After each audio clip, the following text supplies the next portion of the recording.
Joe voted for the war in Iraq. I led the effort against it. Joe voted for NAFTA and permanent normal trade relations, trade agreements with China. I led the effort against that. I think if you look at Joe's record and you look at my record, I don't think there's much question about who's more progressive. You might be able to start getting used to this. Senator Bernie Sanders taking a shot at Joe Biden. Meanwhile, Real Clear Politics average, a poll shows Biden nearly 24 points ahead of Sanders and everybody else. Wow.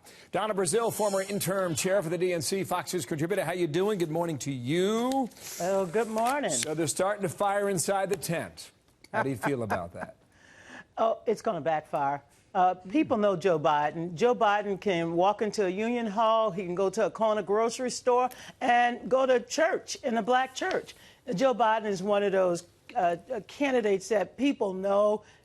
They respect him. They know his record of leadership. And while there are many progressives in the race, Joe Biden is someone that has not just good values, but he's somebody who can speak to progressives as well as moderates and conservatives. So are you saying Bernie Sanders should back off then? I'm saying it didn't work in 2016 with an establishment candidate called Hillary Clinton.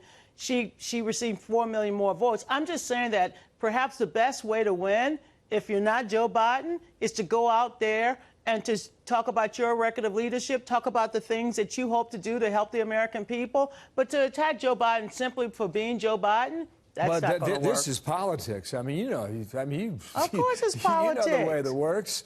A Democratic strategist quoted in The Hill. Here we go. I think people's initial reaction, the concern is that he's out of step with the primary electorate.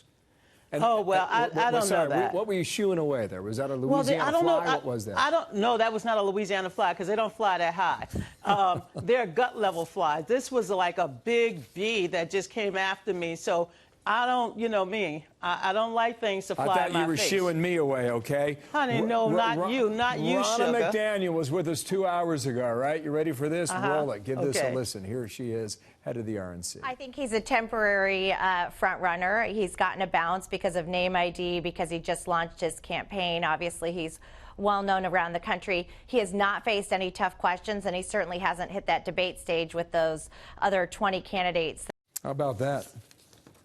Well, let me just say this. I've been around the block a time or two, and let me tell you something. Joe Biden has also been around the track a time or two. All I'm saying, Bill, is that Joe Biden is a strong candidate. But this is not a cakewalk. He's going to face a lot of competition.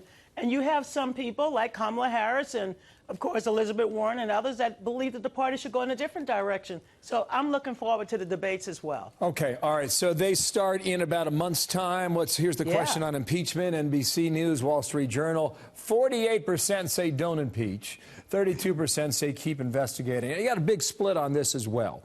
So I don't know how it's managed, but you're going to have this debate inside the Democratic Party. Did you hear what Mayor Pete said? America was never as great as advertised. Never as great as ever. What do you think about that? Well, perhaps he's starting with the beginnings, the founders, and the key questions that they did not put on the table. I don't think I got a slogan for you. What is it? How about America was never perfect, but we're still working on it? Hell yeah, I like that. You like that? Why Right? doesn't he go there as opposed to the place he went? Look, I mean, this guy is a public servant. He has served this country in the military. I respect him. I think he's one of these, excuse me, I get so hoarse when I talk to you. I don't know what you do to my voice, Bill. Watch it. But I think that he's one of the leaders of the future. I mean, in terms of the Democratic Party, he has strength, he has stamina. But I don't know if I would have said the same thing. I have my own way of saying that this is one of the most beautiful places on all of God's earth. And I would hope that everybody would come to appreciate the challenges, the struggles, but how we've overcome them over the last 240 plus years. All right. Amen to that. Go chase that fly, okay? Hey, Bill, look what I did for you today. Look, Bill, look at this. Declaration of Independence? What do you got there? No, this is all 22. No, this is the 22 candidates who are running. And look at this. Look at this. Look how beautiful this looks. Used to call those Rolodexes. I still have white paper. I'm going out and enjoy this beautiful spring day without you. But when I get my refreshing ice cream, I'm going to think of you. You get that Louisiana frog out of your throat, too. Thank you, Donna. Well, you know that's a little whiskey. A little whiskey. All right, not at this hour. See you soon. Not this hour. Thank you, All right, Donna. boo. Thank you.